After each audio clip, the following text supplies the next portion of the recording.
आज का जो कॉन्सेप्ट होगा वो डू, डज और डिड को लेकर होगा। कंप्लीट यूज़ मैं बताऊंगी यहाँ पर basic to advance do, does और डिड के। तो चलिए स्टार्ट करते हैं। हम बहुत ही सिंपल वे से आप सीखने वाले हैं। तो यहाँ पर सबसे पहले वर्ब की फॉर्म्स देख लें, इनको कैसे कैसे ये वर्ब्स में आती है ना, डू, डज और डिड। जैसे वर्ब की फर्स्ट फॉर्म डू है, फिर सेकंड फॉर्म डिड है, फिर थर्ड फॉर्म डन है, फिर फोर्थ फॉर्म डूइंग और फिफ्थ फॉर्म डज है। क्लियर है? इनको इस तरीके से डिवाइड किया है। जैसे कि हम डू का यूज़ है ना प्लूरल सब्जेक्ट के साथ करेंगे। वर्ब की फर्स्ट फॉर्म है, उसका यूज़ प्लूरल सब्जेक्ट के साथ होता है। और यहाँ पर आपको ध्यान रखना है, जो आई है ना उसके साथ भी आप डू का यूज़ करेंगे, अलग से इसको ध्यान रखना है, ठीक है। और ये जो वर्ब की फिफ्थ फॉर्म है ना, इसका यूज़ आप सिंगुलर सब्जेक्ट है जितने भी उनके साथ करते हैं, और इसका जो यूज़ होता है वो प्रेजेंट इंडेफिनिट टेंस में ही होता है। ये जो है ना सेकंड फॉर्म, ये डिड है, ये क्या हो गई? वर्ब की सेकंड फॉर्म का यूज़ हम कहाँ पर करते हैं? हम सिंपल पास्ट टेंस में करते हैं। और थर्ड फॉर्म का हम यूज़ करते हैं हैज़, हैव और हैड के साथ वर्ब की थर्ड फॉर्म आती है ना, विल हैव के साथ भी थर्ड फॉर्म आती है। यानी कि तीनों जो परफेक्ट टेंस है उसमें डन का यूज़ करते हैं। और फोर्थ फॉर्म का हम जो कॉन्टिन्यूस टेंस होता है ना, कोई काम चल रहा है, इस सेंस में सेंटेंसेस में यूज़ होगा इसका। चलिए, जो बेसिक कॉन्सेप्ट है इन वर्ब्स का वो आपको समझ में आ गया। अब चलिए डू, डज की तरफ और डिड की तरफ। इनका यूज़ हम हेल्पिंग वर्ब के रूप में भी करते हैं, सहायक क्रिया के रूप में भी, और मेन वर्ब यानी कि मुख्य क्रिया के रूप में भी करते हैं। तो चलिए इस तरीके से देखें, यहाँ पर है प्रेजेंट टेंस, क्लियर है, और यहाँ पर है पास्ट टेंस।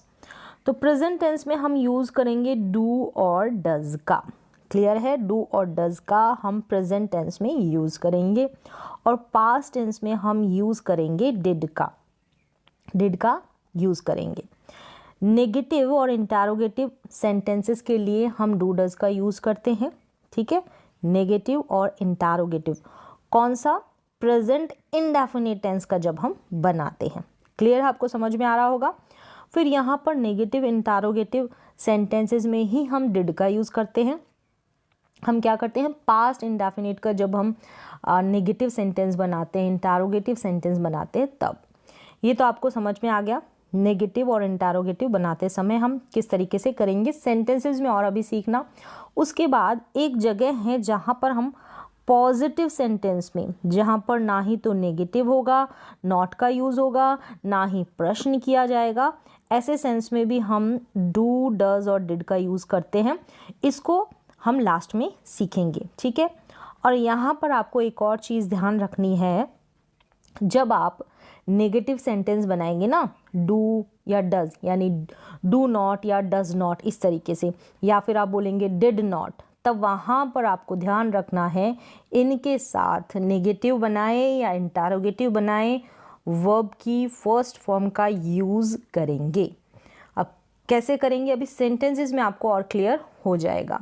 अब चलिए यहाँ पर आप देख लें, जैसे डू और डज दो हेल्पिंग वर्ब है ना, हेल्पिंग वर्ब है, जब नेगेटिव बनाएंगे तब हम एज अ हेल्पिंग वर्ब इनका यूज़ करेंगे, और मेन वर्ब इनके साथ आएगी ना, आएगी तो उसका रूप कौन सा होगा? फर्स्ट। जैसे यहाँ पर मैंने क्लियर किया ना, मेन वर्ब आएगी वो फर्स्ट हो जाएगी, यानी वर्ब की फर्स्ट फॉर्म हो जाएगी। और ये डू, डज और डिड क्या है? Helping verb. जब हम प्रेजेंट इंडेफिनिट टेंस की नेगेटिव सेंटेंस बनाते हैं, इंटरोगेटिव सेंटेंस बनाते हैं, तो वहाँ पर एज ए हेल्पिंग वर्ब हम डू और डज का यूज़ करते हैं।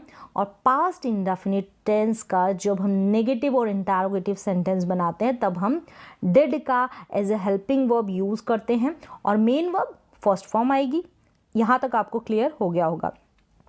अब आगे देखें, डू और डज दो है तो हमको देखना पड़ेगा ना कौन कौन से सब्जेक्ट के साथ इनका यूज़ होता है। ही, शी, इट और नेम और जितने भी सिंगुलर सब्जेक्ट है ना उनके साथ डज का यूज़ करेंगे। ही, शी, इट, नेम उनके साथ आप डज का यूज़ करेंगे। आई, वी, यू, दे और जितने भी प्लूरल सब्जेक्ट हैं उनके साथ आप डू का यूज़ करेंगे। ये आपको ध्यान होना चाहिए। और डिड का यूज़ हम सिंगुलर के साथ, प्लूरल के साथ, जितनी भी सब्जेक्ट है सभी के साथ डिड का यूज़ करेंगे। तो डिड में तो आपको याद नहीं रखना है, बस डज और डू में आपको ध्यान रखना है कौन कौन से सब्जेक्ट इनके साथ लगेंगे, कौन से सब्जेक्ट के साथ इनका यूज़ होगा। अब चलिए, अब नेक्स्ट यहाँ पर सबसे पहले हम ये जो प्रेजेंट पार्ट है ना, प्रेजेंट इंडेफिनिट टेंस का पार्ट, इसकी तरफ देखने वाले हैं, इसको समझने वाले हैं। तो इसका स्ट्रक्चर देख लें, उसके बाद हम पास्ट की तरफ चलेंगे। यहाँ पर इसका स्ट्रक्चर है, जब हम नेगेटिव और इंटरोगेटिव सेंटेंस बनाएंगे प्रेजेंट इंडेफिनिट टेंस के, क्लियर है, प्रेजेंट इंडेफिनिट टेंस के, तब हम डू डज का यूज़ करते हैं। जैसे कि सबसे पहले सब्जेक्ट आ जाएगा, फिर डू डज, और उसके बाद आपको नॉट लगाना है और वर्ब की फर्स्ट फॉर्म का यूज़ होगा, चाहे डू हो चाहे डज हो।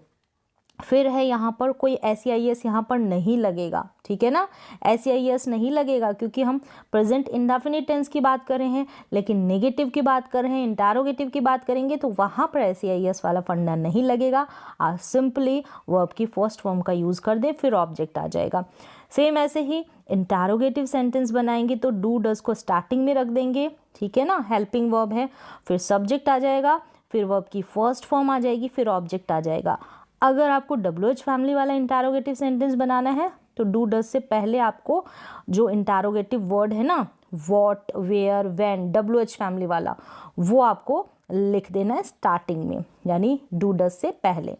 चलिए, ये तो हुआ स्ट्रक्चर, इसके आधार पर आप सेंटेंसेस को बनाएंगे। अब सेंटेंसेस देखें तो डाउट आपके क्लियर हो जाएंगे डू डज को लेकर। जैसे कि आप सेंटेंस बनाएंगे नेगेटिव, मैं क्रिकेट नहीं खेलता हूँ, तो खेलता हूँ, टी हूँ, इस तरीके से प्रेजेंट इंडेफिनिट टेंस की ही एंडिंग होती है ना हिंदी के सेंटेंसेस की। तो इस तरीके से हमने यूज़ कर दिया I do not play cricket, subject मैं है यानी कि आई, तो इसलिए हमने डू लगाया है, फिर नॉट लगा दिया। प्ले यहाँ पर फर्स्ट फॉर्म है। अब इसी को आप इंटरोगेटिव बनाएंगे ना, ठीक है, WH फैमिली वाला नहीं, हेल्पिंग वर्ब वाला। WH वाला कैसे बनाएंगे वो भी मैं बताऊंगी। जैसे ये क्या से शुरू हो जाएंगे, तो क्या मैं क्रिकेट खेलता हूँ, क्या से जो शुरू होगा ना वो हेल्पिंग वर्ब वाला इंटरोगेटिव होगा। और कब, क्यों, क्या, कैसे, ये बीच में आ जाता है ना, ठीक है, तब वो WH फैमिली वाला इंटरोगेटिव सेंटेंस होता है। डिफरेंस बता रही हूँ। और यहाँ पर इनको यस और नो टाइप के इंटरोगेटिव सेंटेंस बोलते हैं, हेल्पिंग वर्ब वालों को, ठीक है। अब देखिए यहाँ पर क्या मैं क्रिकेट खेलता हूँ, do I play cricket, do लिखा, फिर डू के अकॉर्डिंग आप सब्जेक्ट लिखेंगे, क्योंकि आई सब्जेक्ट है ना, तो आई के अकॉर्डिंग तो आपने डू लगाया, फिर डू के बाद में आपको सब्जेक्ट लिखना है, कंफ्यूज ना हो। डू लिखा, फिर आई, फिर वर्ब की first form, do I play cricket, क्या मैं क्रिकेट खेलता हूँ। डू क्यों लगाया, या फिर डज भी लगाएंगे सब्जेक्ट के अकॉर्डिंग, तो क्यों लगाते हैं, क्योंकि प्रेजेंट इंडेफिनिट टेंस के जब भी हम नेगेटिव सेंटेंस बनाएंगे या इंटरोगेटिव सेंटेंस बनाएंगे तो डू डज का यूज़ करते हैं। ये उस टेंस की हेल्पिंग वर्ब होती है। बिना हेल्पिंग वर्ब के हम कैसे बनाएंगे नेगेटिव सेंटेंस। अब आगे देखें, तुम क्रिकेट क्यों खेलते हो। अब ये WH फैमिली वाला इंटरोगेटिव सेंटेंस है, तो क्या करना है, बस डू से पहले आपको WH वर्ड रख देना है। तो why do you play cricket, देखें बस वाई को ही हमने रखा है, बाकी सेम स्ट्रक्चर है इन दोनों का। सेंटेंस को आप देख सकते हैं, तो why do you play cricket, play यहाँ पर V1 है, वर्ब की फर्स्ट फॉर्म। अब सब्जेक्ट हम चेंज कर देंगे, ठीक है ना, यहाँ पर आई की बात थी, तो यहाँ पर वह खाना नहीं बनाती, तो शी लाएंगे, तो शी के साथ हम डज का यूज़ करते हैं, इसलिए नॉट लगा दिया। She does not cook food, यहाँ पर कुक का कुक ही रहेगा, कुक्स नहीं होगा, ठीक है ना। जब हम प्रेजेंट इंडेफिनिट टेंस का पॉजिटिव सेंटेंस बनाते हैं, सकारात्मक वाक्य बनाते हैं, तब हम वर्ब के साथ SEIS रखते हैं। तो यहाँ पर नेगेटिव है, इसलिए हमने यहाँ पर कुक का कुक ही लिखा है, सब्जेक्ट चाहे शी हो, तो कंफ्यूज बिल्कुल ना हो।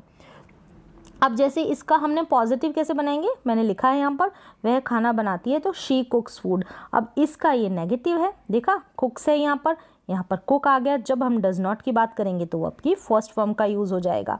तो ये समझ में आ रहा है, ये प्रेजेंट इंडेफिनिट टेंस का पॉजिटिव सेंटेंस। इस तरीके से आप अंतर करके समझ सकते हैं। तो यहाँ तक क्लियर हो गया। इसी को आप देखें, इंटरोगेटिव भी देख लें इसका, क्या वह खाना पकाती है, डज शी कुक फूड, तो डज आ गया, शी आ गया, इसलिए डज लगा है, फिर कुक आ गया, वर्ब की फर्स्ट फॉर्म, फूड आ गया।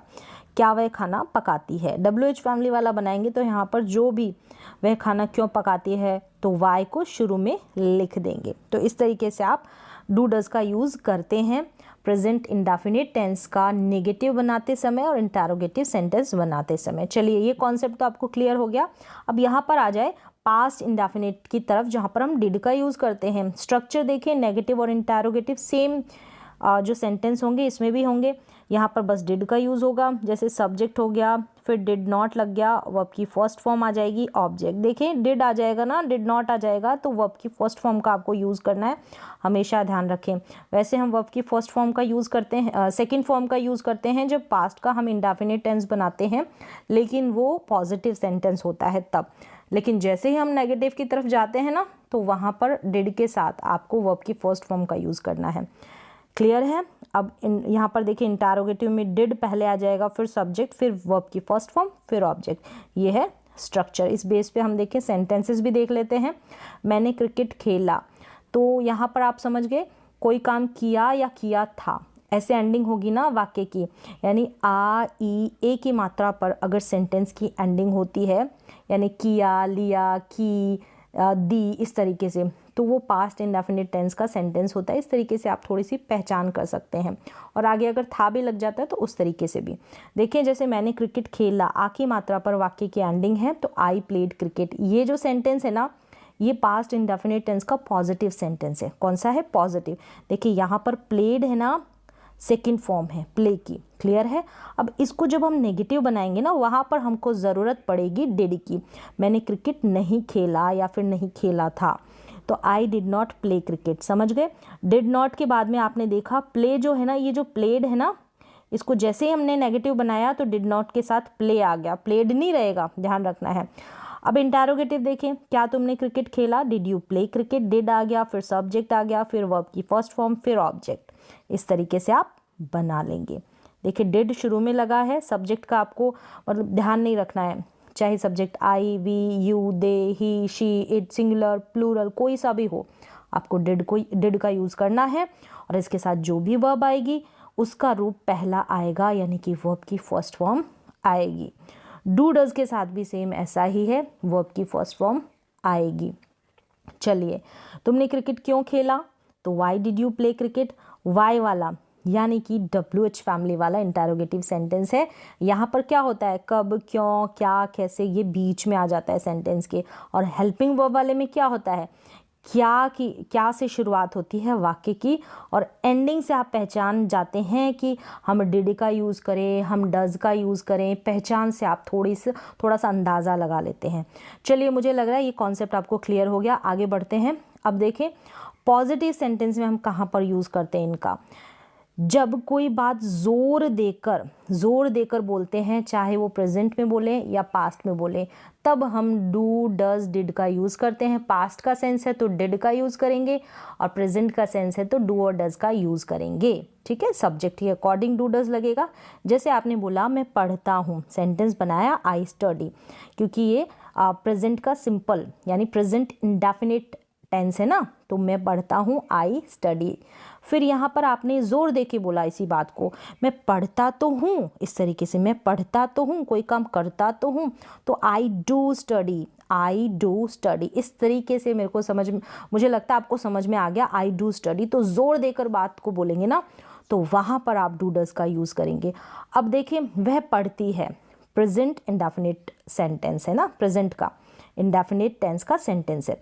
वह पढ़ती है, तो शी स्टडीज़ बनाया आपने, शी स्टडीज़, वह पढ़ती है। अब जोर दे के बोला कि वह पढ़ती तो है, शी डज स्टडी। अब डज लग गया यहाँ पर, क्यों, सब्जेक्ट शी है ना, इसलिए शी डज स्टडी। क्लियर है। तो जोर देकर कही गई बात पर हम क्या करेंगे, डू, डज और डिड का यूज़ करेंगे। अब यहाँ पर देखें, ये पास्ट का सेंस है, यहाँ पर मैंने पढ़ाई की। ठीक है, पास्ट का सेंस आ रहा है कि पढ़ाई की, ई की मात्रा पर वाक्य की एंडिंग हो रही है ना, तो इस तरीके से आपने समझ लिया कि पास्ट का सेंस जा रहा है।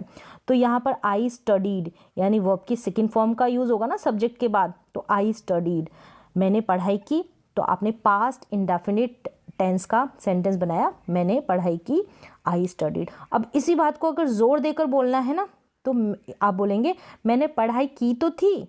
ठीक है, तो I did study, I did study, did लग गया तो स्टडी आ जाएगा यहाँ पर, ठीक है। डिड के साथ तो वर्ब की फर्स्ट फॉर्म आती है। समझ में आ गया कि जोर देकर कही गई बात पर, कोई बात हम जोर देकर कहते हैं तो डू, डज और डिड का यूज होता है टेंसेस के अकॉर्डिंग। क्लियर है। अब अगला देखें इसका यूज, डू, डज और उसके बाद नॉट लग जाता है, फिर हैव आ जाता है। डिड नॉट लग जाता है, उसके बाद हैव आ जाता है। तब क्या सेंस निकलता है, वहाँ पर हम इनका यूज़ कैसे करते हैं, विदाउट वर्ब इनका यूज़ होता है। पास नहीं है, क्योंकि नॉट है, पास नहीं है, प्रेजेंट में पास नहीं था, पास्ट में, यानी कि कोई चीज़ आपके पास है वाला सेंस आता है ना, पास है तो हैज़ हैव का यूज़ करते हैं, पास थी तो आप किसका यूज़ करते हैं, हैड का यूज़ करते हैं।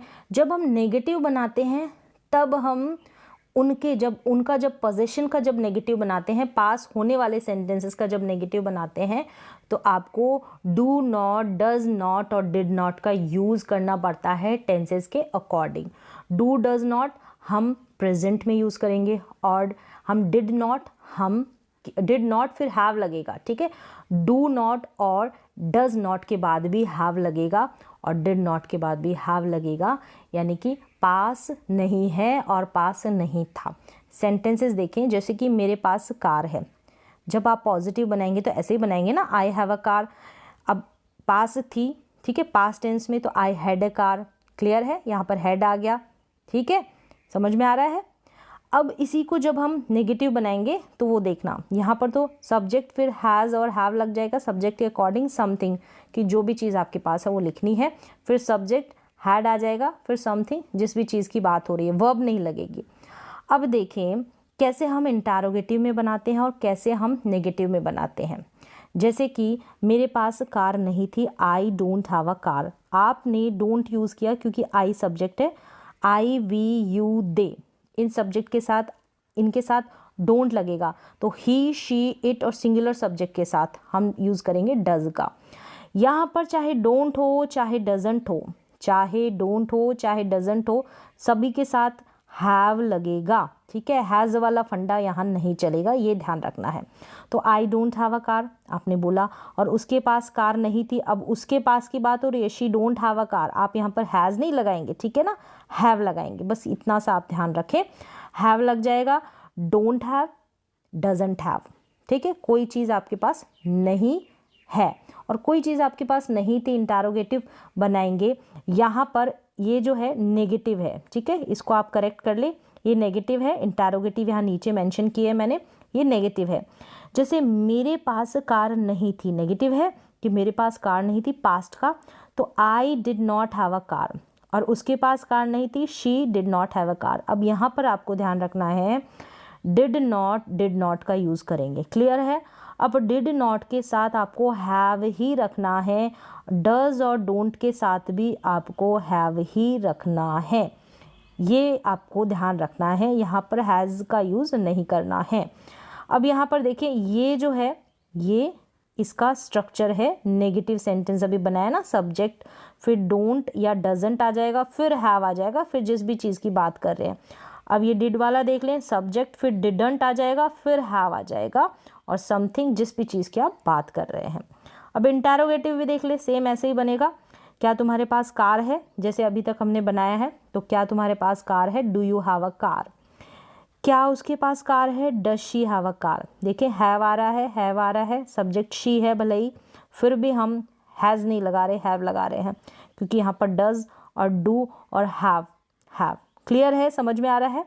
डू के साथ भी हैव, डज के साथ भी हैव, सब्जेक्ट चाहे कोई सा भी हो। क्या तुम्हारे पास कार थी, did you have a car. क्या उसके पास कार थी, did she have a car.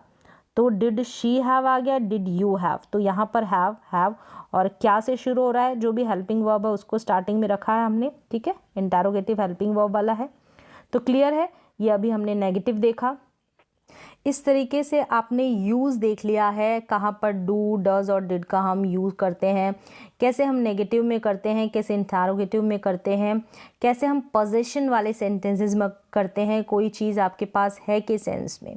तो उम्मीद है जो डू, डज, डिड का कॉन्सेप्ट है वो आपको क्लियरली समझ में आ गया होगा, बहुत ही सिंपल वे से।